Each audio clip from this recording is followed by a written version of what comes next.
சக்தி குருவுக்கு சரணம் தொழில் சரணம் ஆக்கமும் ஆன்மீகமும் ஒரு அற்புதமான தொழில் நேர்களே. மகாபிரிவா நம்ம நடமாடும் தெய்வம். நம்ம மகாபிரிவால் எவ்வளோ வேணாலும் சொல்லிகிட்டே இருக்கலாம்.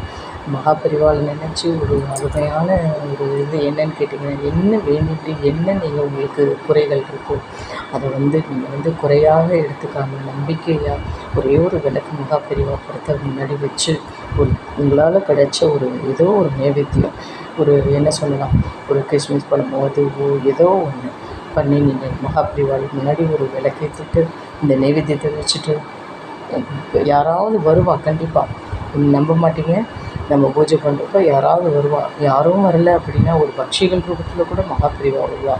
ஏதோ ஒரு ரூபத்தில் வருவா. அவள் கொடுத்துட்டு அந்த இதை நம்ம சாப்பிட்றப்ப பரிபூர்ணமாக சொல்கிறேன், நடக்கும். இது எந்த ரூபத்துலையாவது பெரியவா நம்மளுக்கு ஒரு இதுவை கொடுப்பா, நம்பிக்கையை கொடுப்பா, நல்ல ஒரு உற்சாகத்தை கொடுப்பா. எவ்வளவோ கவலைகள் இருந்தாலும் மகாபிரிவா அப்படின்னு கூப்பிட்டோன்னு வச்சுக்கோங்களேன், எந்த ரூபத்தில் வேணாலும் பெரியவா வருவா. ஒரு அருமையான ஒரு சுறுசுறுப்பை கொடுப்பா, அருமையான ஒரு தன்னம்பிக்கையை கொடுப்பா. பெரியவாளோட தொண்டர் யாருமே சஞ்சலமாக இருக்க விடமாட்டா. கண்டிப்பாக ஒரு சுபிட்சமாக ஒரு தேசஸாக ஒரு பாசிட்டிவ் எனர்ஜியை தான் பெரியவா கொடுப்பா.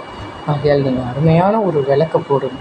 இன்றைக்கி நடக்கலையே அப்படின்னு நினைக்காதீங்க, என்றைக்கு வேணாலும் நடக்கலாம். நடக்கலைங்கிற சரித்திரமே கிடையாது. ஏன் எனக்கு 14 வருஷம் குழந்தை கிடையாது நேர்களே, ஆனால் பெரியவாளை நினச்சி இது பண்ணேன். அருமையான குழந்தை. நான் ஒவ்வொருத்தட்டையும் சொல்கிறவாளுக்கெல்லாம் ஒவ்வொரு குறையாக சொல்லுவாள். பெரியவாளை நினச்சி ஒரு விளக்கு போடுங்களேன், கண்டிப்பாக நடக்கும் அப்படின்ட்டு. ஆகையால் நம்மளுக்கு நடமாடும் தெய்வம். நம்ம அந்த பெரியவா இருக்கிற காலத்தில் நம்ம வாழ்ந்து வந்திருக்கோமே. அப்போ அவள் எவ்வளோ நம்ம இது பண்ணியிருப்பா, நம்மளுக்காண்டி எவ்வளோ இது பண்ணியிருப்பா. அந்த என்ன சொல்லலாம், அவ்வளோ தொண்டாற்று, இவ்வளோ சந்திரசேகரா ஜெய்சங்கரா அப்படின்னு கூப்பிட்றப்ப நம்மளுக்கே ஒரு புல்லரிக்குது. ஆகையால் நீங்கள் யார் யாரை பார்க்குறீங்களோ ஒரு நம்பிக்கையை ஊட்டுங்க. குரு பக்தியை நீங்கள் சொல்லணும், இன்னும் சொல்லிகிட்டே இருக்கணும். கண்டிப்பாக எனக்கு அதுதான் ஆசை, ரொம்ப ஆசை. இன்னொன்று நேர்களே என்னென்னு கேட்டிங்கன்னா, எந்த ஒரு விளக்கு இது பண்ணாலும் நீங்கள் நம்ப மாட்டீங்க.